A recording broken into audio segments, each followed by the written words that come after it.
Hey guys, welcome back to the channel and welcome to part 2 of my Amityville collection series overview. Just a quick correction on the previous on the first episode. So we had this Halloween edition with the orange slipcover, and I mentioned that it's the first 3 films, but it's actually the first 2 films and the remake. So just a slight correction there for that. So we covered basically the original 8 films, as I call them, the remake, and also the documentary My Amityville Horror, and we also covered the Amityville Haunting, which was which was sort of the start of these endless sequels. So we'll continue from this point. So now another thing before we go further, I just wanted to talk about the ratings really quickly. So the first one I rated 8.5 out of 10. The second one, 9 out of 10. The third one, 7 out of 10. Amityville 4: The Evil Escapes was 4.5 out of 10. The Amityville Curse was 4 out of 10. Amityville 1992, It's About Time, which is this one here, was 3.5 out of 10. A New Generation, 6 out of 10. Dollhouse, which I actually have now on the shelf now, proper. Again, this father brings home, or the parents bring home they find a dollhouse that apparently belonged in the house, and of course, as always, trouble follows. So, yeah, so that's 4 out of 10. The remake was 7 out of 10 for me. The Amityville Haunting, the found footage one, 0.75 out of 10. This is just absolutely horrible. And yeah, so that's it. So let's continue from there. So the Amityville Asylum. So it's about this girl who's works at this institution that apparently was built on the land where the Amityville house once stood. Because the previous owner who had bought it didn't want it or whatever. There was issues, and they basically tore down the house, sold the land, and basically they built this asylum on the property. And of course, trouble follows. This was a pretty horrible film. My rating is 2 out of 10 for this one.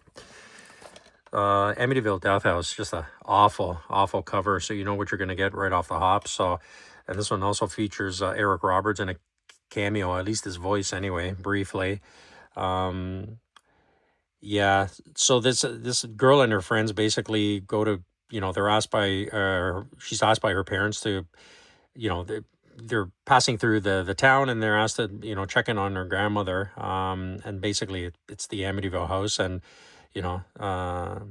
trouble again starts as a result of that. Yeah, this was just absolutely horrible too. This was a 1 out of 10 for me.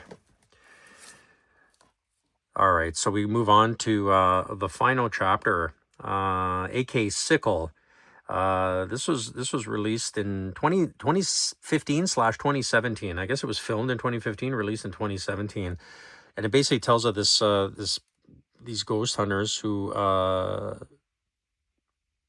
actually, no, sorry, this one was about this kid who was convicted for killing his babysitter.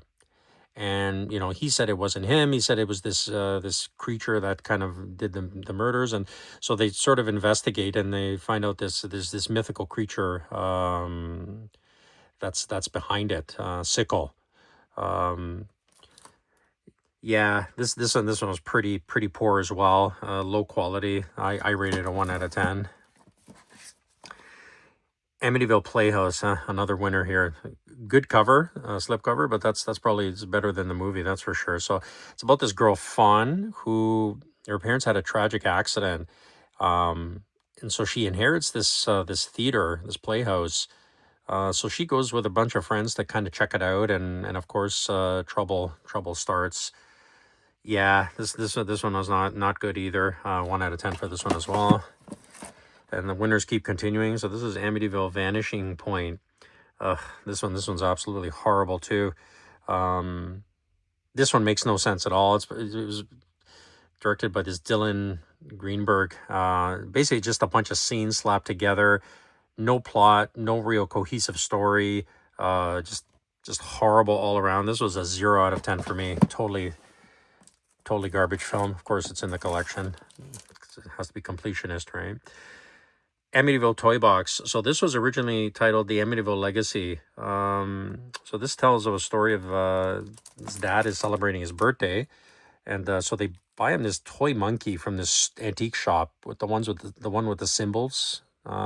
Used to be popular back in the day. And then, of course, it's from the house, and that causes a whole. It turns into a slaughterfest basically as the dad becomes possessed there. Yeah, this one was pretty poor as well. This is on 1.5 out of 10 as well. It was they retitled it because they released it on Red Eye, and I guess they needed to add a little bit of time on it, so they had like a couple of filler scenes, but didn't make a difference in the overall film. So not a good movie. The Amityville Terror. So this one, another one from 2016. So this one tells the story of this family who moves into the house, of course, in the town, and strange things start happening here. Yeah, this one actually was pretty decent, actually. I actually enjoyed this one. I haven't seen it in a while, but it was pretty good. I rated it a 6 out of 10. It's pretty good. So Amityville No Escape, another one from 2016. So this one tells a story. It's sort of like a parallel story.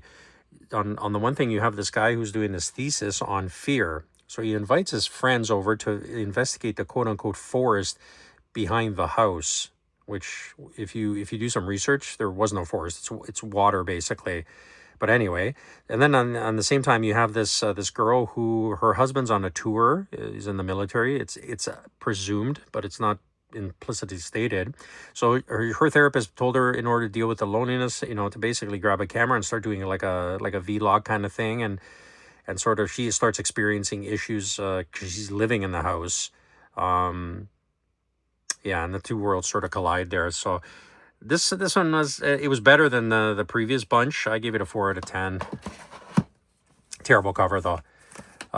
Then we got this one. So Amityville Evil Never Dies is the original title, and then this was retitled as Clown House. This was sort of the sequel to the Toy Box or the Legacy. So again, more interesting thing. This one has Mark Patton from Elm Street 2.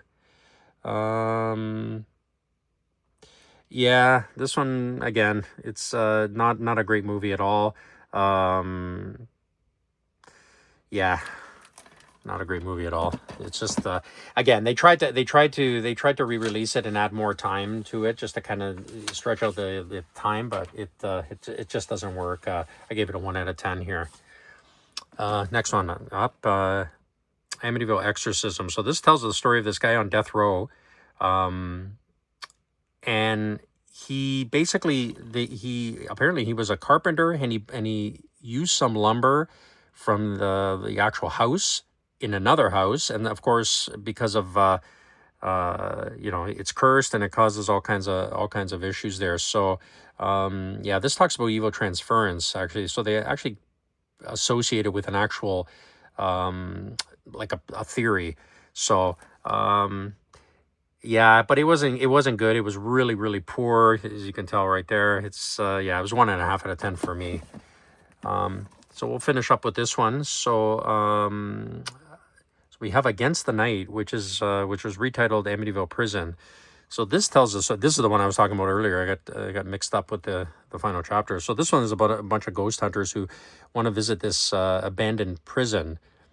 And then of course the implied it's the inmate DeFale, I guess, once was there, and because of that it creates a curse on this abandoned prison, and they start getting possessed and all kinds of things happen as a result. So yeah, this one again, not great at all. It's just poor quality all around. This was a 2 out of 10 for me. So all right, so we'll stop there. So we'll join me on the next one, and we'll continue with part 3. Take care.